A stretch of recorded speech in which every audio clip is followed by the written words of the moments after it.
Bonjour à toutes et à tous, j'espère que vous allez bien. Je suis heureuse de vous retrouver aujourd'hui pour une présentation du tirage de tarot des 12 maisons astrologiques. Donc dans cette vidéo, je me propose de vous présenter ce tirage. C'est à titre d'information, je ne vais pas faire un tirage à proprement parler de façon intuitive. Donc, ce n'est pas forcément quelque chose qu'il faut prendre personnellement. C'est juste pour vous présenter cette proposition de lecture que je fais en consultation privée. Donc, pour cela, je travaille, puisque je suis aussi astrologue, avec cet outil astrologique qui est le thème astral. Alors, le thème astral, qu'est-ce que c'est? En fait, c'est une carte de route qui nous est donnée par l'âme afin de mieux nous comprendre. Alors, dans cette carte, on voit beaucoup de choses. On voit déjà ici les signes astrologiques, par exemple le cancer, le lion, la vierge, on a les 12 signes. On a ici les planètes qui s'y trouvent, hein. Tous ces glyphes-là, ce sont des planètes. Par exemple, ici, c'est Jupiter, ici, c'est le Soleil, Vénus. Et enfin, on a des numéros. Alors, ces numéros, on a 1, 2, 3, ça correspond à quoi? Ça correspond aux maisons. Maison 1, maison 2, maison 3, jusque 12. Ces 12 maisons, à quoi elles correspondent? Elles correspondent en fait aux champs d'action dans lesquels se manifestent les domaines d'expérimentation. Ça veut dire quoi concrètement? Concrètement, par exemple, la maison 7 va nous parler du conjoint, du mariage, de l'autre, de l'associé, des contrats. Vous voyez, tout le domaine sentimental va se retrouver ici, principalement. On le retrouve aussi en maison 5, qui nous parle des amours, qui nous parle des amours de manière générale. Donc il y a un petit peu, mais là, si on veut vraiment voir le conjoint, l'autre, ce qui est un petit peu plus établi, ce qui est plus dans ce qu'on vit de manière plus formelle, c'est dans la maison 7. Donc, si on prend par exemple la maison 10, elle nous parle là, la maison 10, de la carrière, de la place dans la société, le pouvoir, le destin, le futur, l'avenir, aussi la maturité, puisque c'est le milieu de vie, le milieu du ciel ici. D'accord? Donc en fait, toutes ces maisons nous parlent respectivement d'un domaine, de plusieurs domaines de la vie. Et c'est là l'intérêt justement, c'est qu'en travaillant avec le thème astral, donc les 12 maisons astrologiques, on va pouvoir interroger le tarot sur chacune de ces maisons, en corrélation avec ce que vont nous dire les cartes, ma propre intuition bien évidemment, mais aussi la connaissance astrologique et ce que nous révèle chacune de ces maisons. Donc là, bien évidemment, c'est un exemple, c'est juste une présentation. J'ai pris un exemple que j'ai inventé sur le logiciel d'astrologie. J'ai juste mis modèle, né le 1er janvier 1970 à Paris, à 1h15 du matin, parce qu'on a besoin de ces informations-là pour avoir le thème astral de la personne. Et ensuite, on va monter le tirage des 12, donc les 12 maisons astrologiques dont je vous ai parlé. Donc là, j'ai pris pour l'exemple, hein, puisque c'est un exemple, je ne vais pas dans un tirage général. Là, c'est vraiment un exemple pour que vous compreniez en quoi consiste ce tirage, qui pour moi est très intéressant à faire. Par exemple, on peut le faire une fois par an. Ça nous permet d'avoir un regard sur tout ce qui va se passer dans tous les domaines. On a également l'étude des transits qui nous permet de comprendre les transits qui arrivent, comment est-ce qu'on vit les choses, qu'est-ce qui va se passer, quel est le meilleur moment pour commencer certaines choses, ou alors ou pas. Hein. Donc, on va regarder tout de suite maintenant avec, là j'ai pris Rider-Waite, les majeurs pour cet exemple. Donc, je vais tirer 12 cartes, donc la maison 1, la maison 2, la maison 3, 4, maison 5, maison 6, maison 7, maison 8, maison 9, maison 10, maison 11 et maison 12.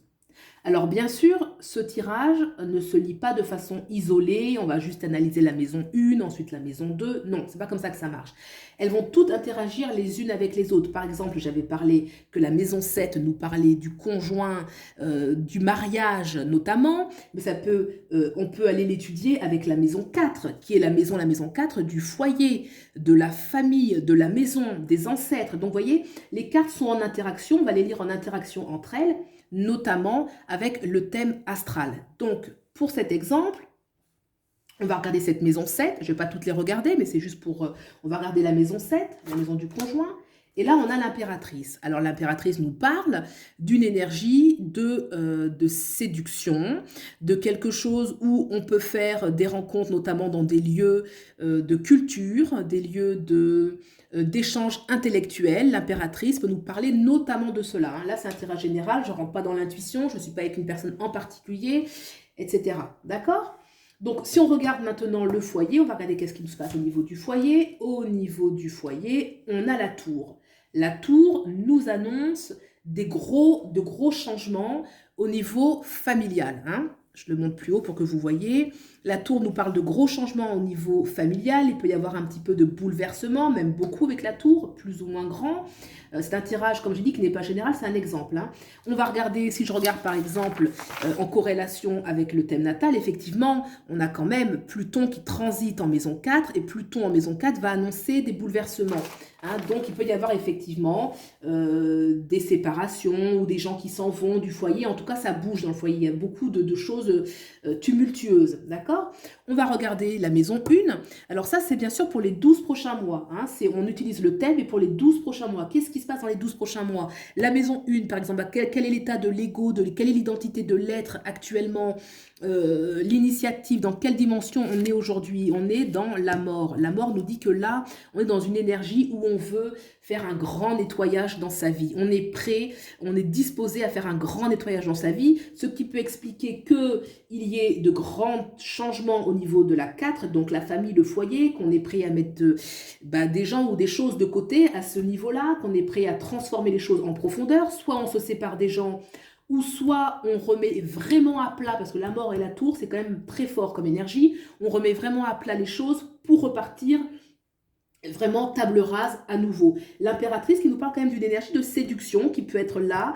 On a envie de sentir plus belle, plus séduisante, quelque chose de nouveau, de frais avec cette nouvelle énergie là qui est là en opposition avec ces deux-là. On va regarder maintenant par exemple la carrière, le professionnel. Qu'est-ce que ça nous dit? L'empereur, c'est une excellente carte pour la dimension professionnelle, parce que ça nous parle quand même de charisme, qu'on va réussir à avoir du pouvoir dans la vie sociale, qu'on va réussir à faire ce qu'on aime, ce qu'on veut. Surtout, hein, l'empereur, il y a une notion d'autorité. Voilà, et puis bien évidemment, on va toujours travailler avec le thème. Qu'est-ce que nous dit le thème de la personne? Quels sont les transits? Quels sont les transits actuels? Donc là, par exemple, si on reprenait le 4, on avait vu la tour. Si on prend le 7, on est en Mars, hein, c'est le bélier. Où est son Mars actuellement? Son Mars à elle, il est en maison 5, donc la maison des amours, vous voyez?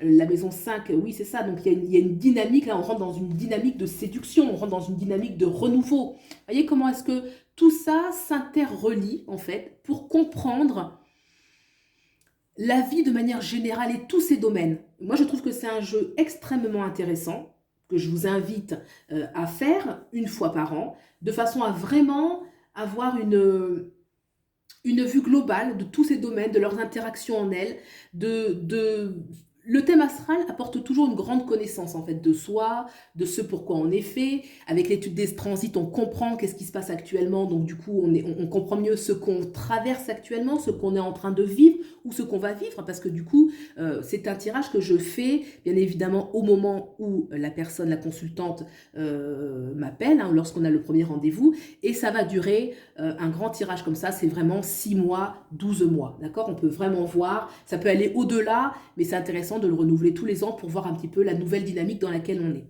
Toujours en corrélation avec le thème natal qui nous parle à la fois de la nature de la personne et aussi de ce qu'elle est en train de traverser par le biais des transits. Voilà. Eh bien écoutez, je propose quand même d'ouvrir les autres cartes, même si je ne vais pas rentrer en profondeur, hein, puisque ce n'est pas le but. Par exemple, la maison 2 nous parle notamment des possessions, des acquis, mais bon, d'autres choses. La reine des épées, on aura des choix à faire dans ce domaine-là, notamment.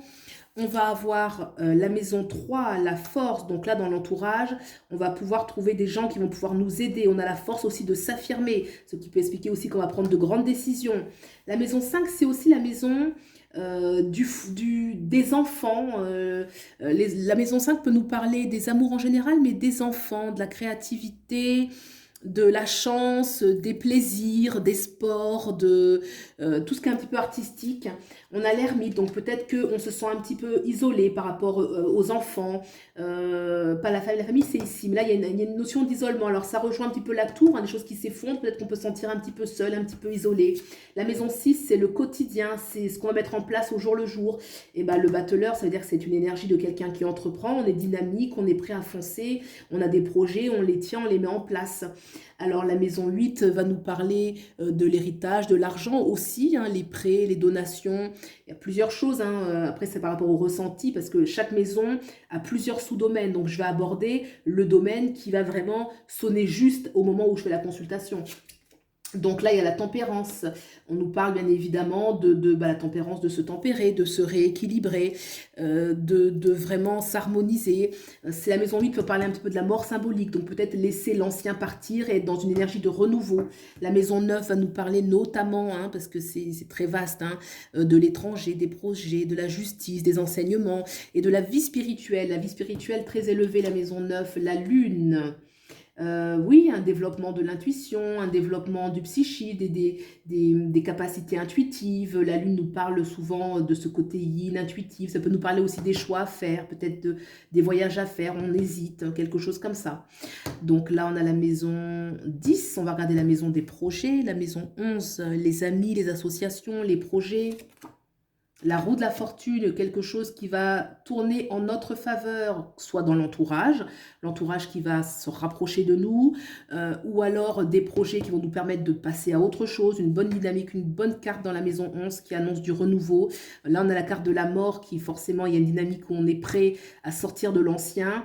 Il y a des choses qui vont s'écrouler, on a quand même la force de s'affirmer. On a la roue de la fortune qui montre que là, déjà, c'est une carte très intéressante ici. Ça montre que voilà, tout ce qu'on met en place, on est sur la bonne route, le bon chemin, ça va nous amener vers quelque chose de très, très, très positif. Et ensuite, l'étoile. Pour l'instant, une grande invitation à être patiente, hein.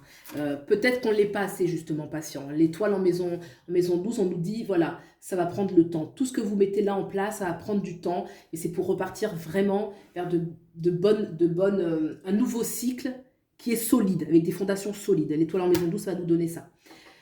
Donc voilà, j'ai ouvert les autres cartes avec un petit peu de rapidité parce que le but là, ce n'est pas de faire un tirage, hein, mais c'est vraiment de vous montrer l'intérêt de ce tirage global que je propose en consultation privée. Vous avez mes coordonnées en barre d'infos. Et puis, je vous souhaite le meilleur et j'espère à bientôt. Au revoir!